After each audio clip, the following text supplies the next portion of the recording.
పాలనలో సాంకేతిక విజ్ఞానమైన WhatsApp governance చాలా ముఖ్యమైనదని, ప్రజల చేతిలో టెక్నాలజీ పెట్టే శక్తి ఉన్న నాయకుడే భవిష్యత్తుని నిర్మించగలనని తణుకు ఎమ్మెల్యే అరిమిల్లి రాధాకృష్ణ అన్నారు. కడపలో మంగళవారం ప్రారంభమైన మహానాడు వేదికపై ఎమ్మెల్యే రాధాకృష్ణ పాల్గొని మాట్లాడారు. సాంకేతికతనే పరిపాలనలో తీసుకొచ్చి దేశంలోనే అందరి మార్గదర్శకుడిగా ఉన్న ముఖ్యమంత్రి చంద్రబాబు నాయుడు అన్నారు. పాలన విధానంలో మార్పులు తెచ్చి సాంకేతికతకు పెద్దపీట వేసిన మొట్టమొదటి ముఖ్యమంత్రిగా చంద్రబాబు ఆదర్శంగా నిలిచారని చెప్పారు. 1995లో కంప్యూటర్ల గురించి ఎవరికీ తెలియని రోజుల్లో పరిపాలనలో సాంకేతికతను ప్రవేశపెట్టారని గుర్తు చేశారు. 1999లో సాంకేతికత ఆధారంగా పాలన పటిష్టం చేసి విజన్ 2020 ద్వారా పేపర్లెస్ విధానాన్ని తీసుకొచ్చి ఈ సేవ, ఏపీ ఆన్లైన్ మీ సేవ వంటివి ప్రజల చేతుల్లోకి తెచ్చారన్నారు. నేడు 1200 పంచాయతీలకు డిజిటల్ సదుపాయం కల్పించారని గుర్తు చేశారు. స్కిల్ డెవలప్మెంట్ కార్పొరేషన్ ద్వారా ప్రపంచంలోనే పేరుగాంచిన గూగుల్, మైక్రోసాఫ్ట్ వంటి సంస్థల ద్వారా క్లౌడ్ కంప్యూటింగ్, ఏఐ వంటి నూతన విధానాలపై యువతకు శిక్షణ ఇవ్వడం జరుగుతుందన్నారు. కూటమి ప్రభుత్వం వచ్చాక పాలనలో పారదర్శకత వేగంగా పెరిగిందని, ప్రభుత్వ సేవలు అదేవిధంగా మన మిత్ర ద్వారా 161 సర్వీసులు అందిస్తున్నాయని నారా లోకేష్ చేసిన ఆలోచనగా ఆయన అభివర్ణించారు. వాట్సాప్ ద్వారా హాయ్ అని టైప్ చేస్తే చాలు ప్రభుత్వ సేవలు పొందే విధంగా మన మిత్రను తీసుకొచ్చారన్నారు. గుడ్ గవర్నెన్స్ ను తీసుకొచ్చే విధంగా చంద్రబాబు, నారా లోకేష్ పనిచేస్తున్నారని చెప్పారు.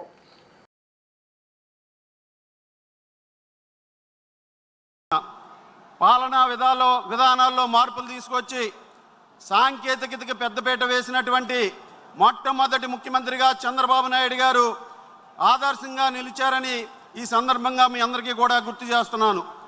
ముఖ్యంగా 1995లో కంప్యూటర్ల గురించి ఎవరికీ తెలియని రోజుల్లో కంప్యూటర్లని తీసుకొచ్చి ఆంధ్రప్రదేశ్ రాష్ట్ర ప్రభుత్వం ద్వారా ఆ రోజు పరిపాలనలో కంప్యూటర్ సాంకేతికతను ప్రవేశపెట్టినటువంటి నాయకులు చంద్రబాబు నాయుడు గారు. ఆ రోజు ముఖ్యంగా 1999లో సాంకేతికత ఆధారంగా పాలనని పటిష్టం చేసి విజన్ 2020 ద్వారా పేపర్లెస్ గవర్నెన్స్ని తీసుకొచ్చి ఈ సేవ, ఏపీ ఆన్లైన్ మీ సేవ వంటి సర్వీసెస్ని ప్రారంభించి ఆ రోజు ప్రజల చేతుల్లో టెక్నాలజీని తీసుకొచ్చినటువంటి మొట్టమొదటి నాయకుడు మన చంద్రబాబు నాయుడు గారు. అదేవిధంగా ఏ అవసరం కావాలన్నా, మనకి ఒక రేషన్ కార్డు కావాలన్నా, ఒక పెన్షన్ అప్లికేషన్ పెట్టుకోవాలన్నా, ఒక ఆదాయ సర్టిఫికేట్ కావాలన్నా ఆ రోజుల్లో ఈ ఆన్లైన్ సర్వీసెస్ ద్వారా మీ సేవ, ఈ సేవ ద్వారా పొందే విధంగా అవకాశం కల్పించినటువంటి చంద్రబాబు నాయుడు గారు ఆ రోజు డిజిటల్ ఆంధ్రప్రదేశ్ని నిర్మించారనడంలో ఎటువంటి సందేహం లేదు. ఉమ్మడి ఆంధ్రప్రదేశ్ రాష్ట్రంలో ఇన్ఫోసిస్ కానీ, మైక్రోసాఫ్ట్ కానీ, విప్రో వంటి సంస్థలను తీసుకొచ్చి ఆ రోజు సైబరాబాద్ నిర్మించి అక్కడ హైటెక్ సిటీ ద్వారా సాఫ్ట్వేర్ రంగానికి పునాది వేసి ఎంతోమంది యువతని దాదాపు దేశ విదేశాల్లో స్థిరపడే విధంగా ఈరోజు అమెరికాలో అత్యధికమైనటువంటి ఆదాయాన్ని సంపాదిస్తున్నటువంటి తెలుగువారు ఉన్నారంటే ఆ రోజు చంద్రబాబు నాయుడు గారు తీసుకొచ్చినటువంటి సాంకేతిక విజ్ఞానం అని సందర్భంగా మీ అందరికీ కూడా తెలియజేస్తున్నా.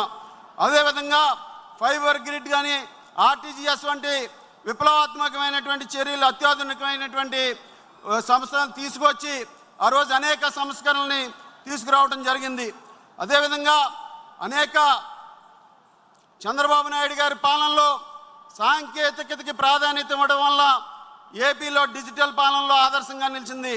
ఈరోజు విజనరీ నిర్ణయాల వల్ల ప్రభుత్వ సేవలు వేగవంతంగా, పారదర్శకంగా, ప్రజలకు సులభతరంగా వెళ్ళి ప్రతి ఒక్కరూ కూడా వినియోగించుకునే విధంగా ఆ రోజు సర్వీసెస్ని ప్రారంభించడం జరిగింది. ముఖ్యంగా చంద్రబాబు నాయుడు గారి సాంకేతిక పాలనకు నూతన శకం తెచ్చినటువంటి నాయకులు లోకేష్ గారని సందర్భంగా తెలియజేసుకుంటున్నాను. విజనరీ మార్గాన్ని కొనసాగిస్తూ 2017-19లో ఐటీ శాఖ మంత్రిగా ఉన్న సమయంలో ఆధునిక టెక్నాలజీ ద్వారా పాలనని ప్రజలకి అందుబాటులో తీసుకురావడం జరిగింది. ముఖ్యంగా తండ్రి చూపినటువంటి దారిలో టెక్నాలజీని మరింత వేగంగా ఇచ్చినటువంటి యువశక్తి లోకేష్ గారు.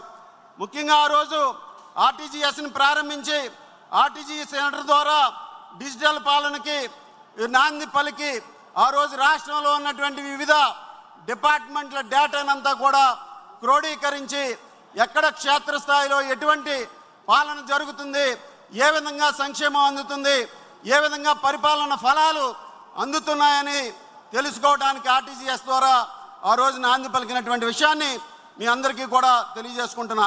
అదేవిధంగా ఫిర్యాదులు కానీ సంక్షేమ పథకాల అమలు కానీ అత్యంతమైనటువంటి వేగవంతంగా ఆ రోజు ఆర్టీజీఎస్ ద్వారా జరిగిందనేది మనందరం కూడా ఆలోచన చేయాల్సినటువంటి అవసరం ఉంది.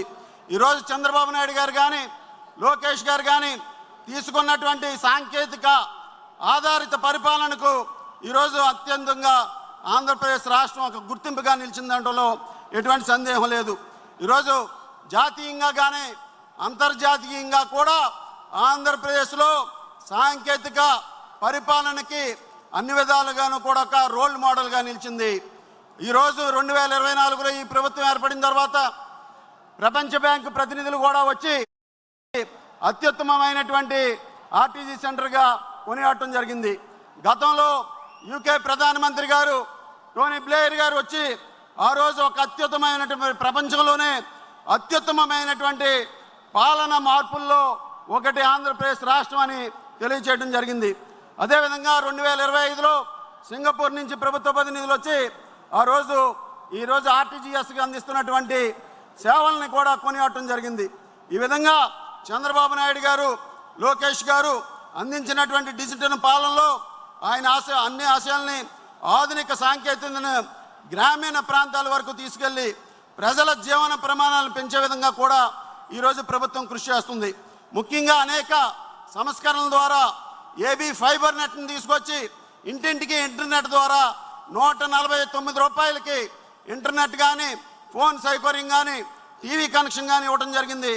ఆ విధంగా లోకేష్ గారు ఇంటర్నెట్ను ఆధునీకరిస్తూ విద్య వైద్యం ఆరోగ్య రంగాల్లో విద్యా రంగాల్లో గ్రామ పంచాయతీ స్థాయిలో ఆ రోజు ఫైబర్ నెట్ను తీసుకెళ్ళడం జరిగింది.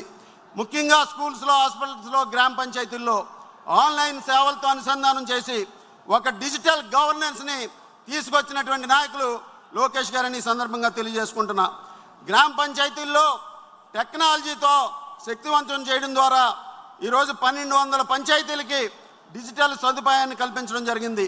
అలాగే స్కిల్ డెవలప్మెంట్ కార్పొరేషన్ ద్వారా ఈరోజు ప్రపంచంలోనే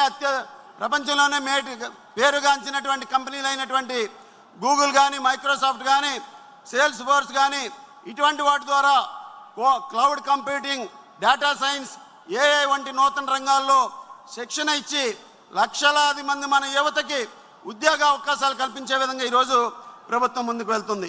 ఈరోజు లోకేష్ గారు తీసుకున్నటువంటి నిర్ణయాల్లో మనందరం కూడా చూస్తే ముఖ్యంగా ఈ ప్రభుత్వం వచ్చిన తర్వాత పాలనలో పారదర్శకత ప్రజల భాగస్వామ్యం వేగవంతమైనటువంటి సేవలు అందే విధంగా వాట్సాప్ గవర్నెన్స్ని తీసుకొచ్చి ఈరోజు ప్రజలందరికీ కూడా మనమిత్ర యాప్ ద్వారా దాదాపు 161 సర్వీసెస్ని ఈరోజు ప్రభుత్వం అందిస్తుందంటే అది లోకేష్ గారు చేసినటువంటి